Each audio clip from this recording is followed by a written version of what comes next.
Good morning everyone, আশা করি তোমরা সবাই খুব ভালো আছো। দেখো, আজকে কিন্তু আমি তোমাদের মাধ্যমিকের ভূগোল থেকে প্রথম অধ্যায় যেটা আছে সেই অধ্যায় থেকে যত শর্ট প্রশ্ন আছে আমি কিন্তু সেগুলো করাবো। তোমরা এই সমস্ত প্রশ্নগুলো করে গেলেই দেখবে তোমরা কিন্তু ভূগোলের সমস্তটা কমন পাচ্ছ। প্রি টেস্ট বলো, টেস্ট বলো, আমি কিন্তু ফাইনালের জন্য আবার একটা সাজেশন ভিত্তিক কোশ্চেন তোমাদের দেবো, তোমরা সেটা পরবর্তীকালে করবে। কিন্তু এখন তোমরা বর্তমানে এই প্রশ্নগুলো কিন্তু অবশ্যই ভালো করে করে যাবে। এবার তোমাদের আর একটা কথা বলে রাখি, আমার চ্যানেলে গিয়ে তোমরা প্রিভিয়াস ইয়ারের যত প্রশ্ন আছে সেই প্রশ্নগুলো কিন্তু ভালো করে সলভ করবে। দেখো, সেই প্রশ্নগুলো কিন্তু খুবই গুরুত্বপূর্ণ, কারণ প্রিভিয়াস ইয়ারের প্রশ্ন থেকে কিন্তু অনেক প্রশ্নই আসে, তাই সেই প্রশ্নগুলোকেও ভালো করে দেখবে।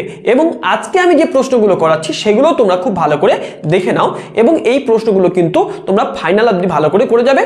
তাহলে তোমরা দেখো প্রথম অধ্যায়ের যে নামটা আছে, দেখো প্রথম অধ্যায়ের নাম হচ্ছে বহির্জাত প্রক্রিয়া ও তাদের দ্বারা সৃষ্ট ভূমিরূপ।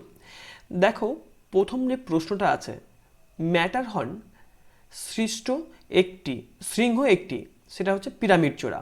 তারপরে 2 নম্বরের প্রশ্ন দেখো, শিলাময় মরুভূমিকে কি বলা হয়, সেটা হচ্ছে হামাদা। এবার 3 নম্বরের প্রশ্ন দেখো, যে প্রক্রিয়ায় ভূমিরূপের উচ্চতা হ্রাস পায় তাকে কি বলে, অবরোহণ। 4 নম্বরের প্রশ্ন দেখো, পৃথিবীর দীর্ঘতম ক্যানিয়নের নাম কি, গ্র্যান্ড ক্যানিয়ন।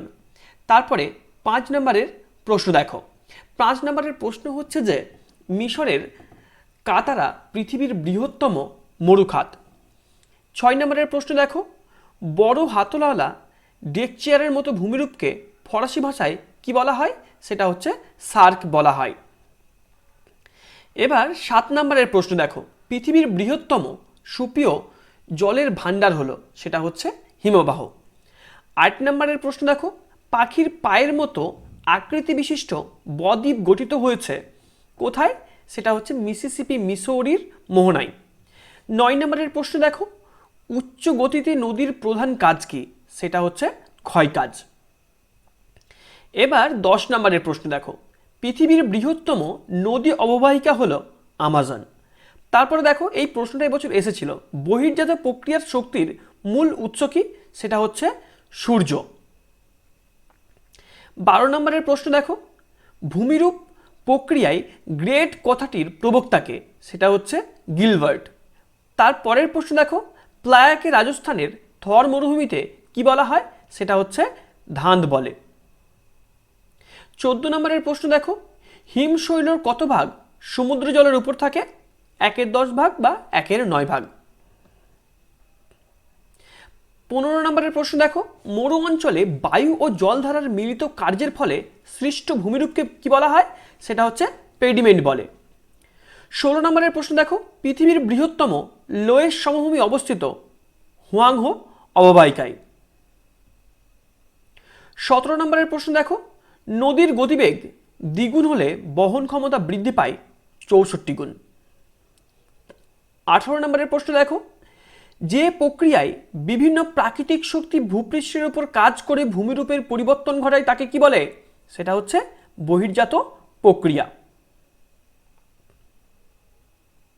19 নম্বরের প্রশ্ন দেখো, চলমান বালিয়াড়িকে থর মরুভূমিতে কি বলে, সেটা হচ্ছে ধ্রিয়ান। 20 নম্বরের প্রশ্ন দেখো, পৃথিবীর বৃহত্তম বদ্বীপ হল গঙ্গা ব্রহ্মপুত্র নদীর মিলিত বদ্বীপ। 21 নম্বরের প্রশ্ন দেখো, হিমশৈলের প্রধান উৎসস্থল হচ্ছে হিমবাহ। 22 নম্বরের প্রশ্ন দেখো, পৃথিবীর প্রশস্ততম জলপ্রপাত হল মেকং নদীর খন। 23 নম্বরের প্রশ্ন দেখো, যে প্রক্রিয়ায় ভূমিরূপের উচ্চতা বৃদ্ধি পায় তাকে বলা হয় অবরোহণ। 24 নম্বরে দেখো, পৃথিবীর উচ্চতম জলপ্রপাত হচ্ছে সাল্টো অ্যাঞ্জেল।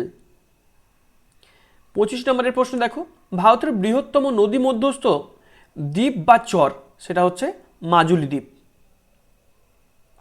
26 নম্বরের প্রশ্ন দেখো, একটি নদী অববাহিকা অন্য নদী অববাহিকা থেকে যে উচ্চভূমি দ্বারা বিচ্ছিন্ন হয় তাকে কি বলা হয়, জলবিভাজিকা। 27 নম্বরের প্রশ্ন দেখো, বায়ুর অবনমন ক্ষয়ের ফলে সৃষ্ট গর্তকে কি বলা হয়, ধাঁধ। 28 নম্বরের প্রশ্ন দেখো, প্রধান নদী উপনদী ও শাখা বিধৌত অঞ্চলকে কি বলা হয়? সেটা হচ্ছে নদী অববাহিকা। 29 নম্বরের প্রশ্ন দেখো, পৃথিবীর ধীরতম হিমবাহ হচ্ছে আন্টার্কটিকার মেজার্ভ।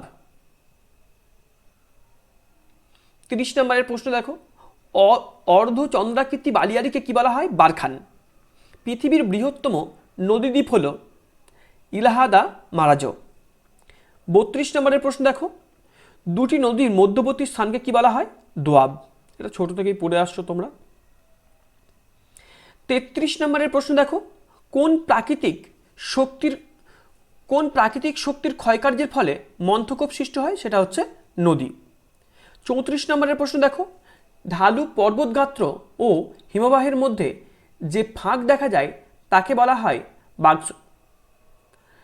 তারপরে দেখো 35 নম্বরের প্রশ্ন, পৃথিবীর বৃহত্তম মরুভূমি সেটা হচ্ছে সাহারা। তোমরা এই সমস্ত প্রশ্নগুলোকে খুব ভালো করে করবে। আজকে আমি তোমাদের এমসিকিউগুলো সমস্তটা করিয়ে দিলাম। এর পরের দিন আমি তোমাদের ঠিক ভুল থেকে আরম্ভ করে শূন্যস্থান এবং 1 নম্বরের যে প্রশ্নগুলো আছে সেগুলো করাবো, এবং ঠিক তার পরের দিনই আমি কিন্তু 2 নম্বরের প্রশ্নগুলো করাবো। তোমরা শুধু দেখতে থেকো।